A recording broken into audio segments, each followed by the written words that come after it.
Hey! Alright, yeah, I'm just cranking these videos out there trying to catch up with, I didn't put out too many videos last week. Got a little swamped there, and, so I figured, hey, I'll put out like 3 today. This is the Afterfight Afterthought. This is a little, thing I wanted to get out there to people so they can think about the fight, what happened with the fight, and where fighters go from here. So this Afterfight Afterthought is for the Amir Paulie Malignaggi fight. And with the Afterfight, you have to go with Amir Khan. You're looking at it, you see the build-up into this fight. People are talking about, it's always about his chin. Nobody can get over the chin. It's got to be about the chin. If he gets touched, what if Malignaggi hits him on the chin and he goes down? And what if this happens? And there was another fighter out there that had a bit of a dodgy chin, and that was Thomas Hearns. And I'm not saying that Khan will achieve Thomas Hearns status, because Hearns is a guaranteed. He is a Hall of Famer. He's amazing and everything like that. But he's well on his way. He's 23 years old. Come on. And so it's always been about that. And then they're like, well, he's with Roach now, and how's that going to work out?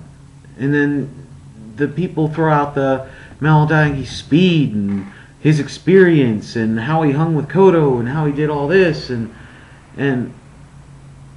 so Amir Khan had some questions going into the fight, and people are doubting him. They're saying, well, he's just fighting dudes that can't punch, so he's got to take this route in order to keep his title. So all that, he's coming over to fight in the U.S., so he has a lot of pressures on him, and he wants to look good and impressive. And that's building up to the fight, and then the fight happens. And he gets in that ring, and he shows everybody, I'm just as fast as Malignaggi. My defense is light years better. And I stick to my game plan, and I don't divert from it at all. And he goes in there, he out-jabs and out-boxes the boxer. And looks great in doing it. And he landed more flush shots on Malignaggi than any other fighter ever has. And Malignaggi's face looked rough. Now, granted, it wasn't Cotto rough, but he used Reebok gloves, which nobody knows about. Are these puncher's gloves? I don't think so. They look pretty padded. So maybe, he was just saving his hands or didn't want to break them on Malignaggi's face because he was open so much. I don't know. So he goes in there, dismantles Malignaggi to the point they stop the fight. Now the ref, and God bless him, I think it was Jeff Smoker, I'm glad he stopped the fight when he did, and he could have stopped it earlier, honestly. But he let it go on and wanted to see if Malignaggi had anything left, and he didn't. Khan had an answer and then some for anything Malignaggi thought about doing, and looked great doing it. So the fight ends. They ask him. He says, "Let's go with Bradley. Let's go with anybody out there." Maidana, he didn't duck. He didn't say no. He said, "Let's do it. If that fight gets made, we'll do it." So, I mean, the Devon Alexander, all these fights, Ortiz just blasted Campbell out of the water. So all these fights, everything is opened up for Khan as if it wasn't already. And now he has that ability to take his game to the next level. He beat a guy everybody is using now as the benchmark. If you beat him, you're golden. You're going to do big things.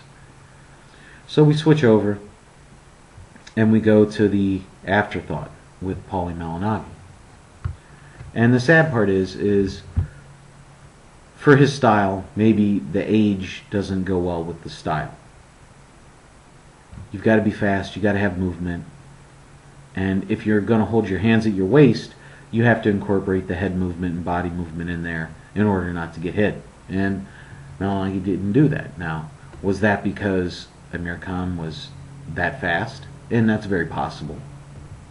Is it because Amir Khan has power, and when he got hit he would get stunned for that brief moment and then get drilled again? That's possible too. So, looking into it, you start noticing little things about Malignaggi, aside from the glaring lack of power. One, you notice he's lost to every big fighter he's ever fought.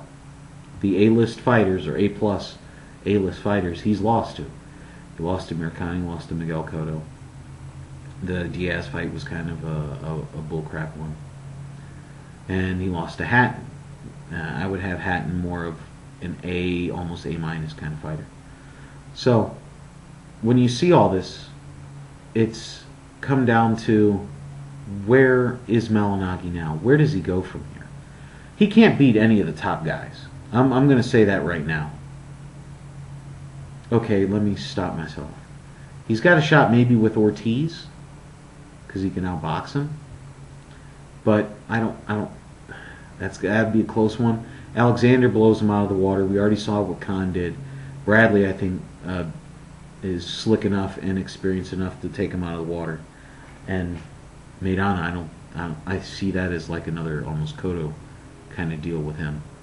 Could be a nice fight though. Good stylistic matchups. So what is out there for Malignaggi now? You start looking, and if you want to prove yourself and you want to be seen as an elite fighter, you fight Malignaggi. So I mean, he's only 29, so he's got a good few years left in him. And if he changes his style up just a little bit, because he's got the speed to deal with a lot of stuff, and he's got the beard to deal with a lot of stuff, so he should be able to continue on for a good couple years. He's not 38 like a Nate Campbell, where he's at the end of the line. So he should still be able to pull decent fights. The bigger guys will fight him, because it's not like his name looks bad on your record. You know, he's a B+ fighter. He's not an A fighter. He's a B+ though. He talks like an A.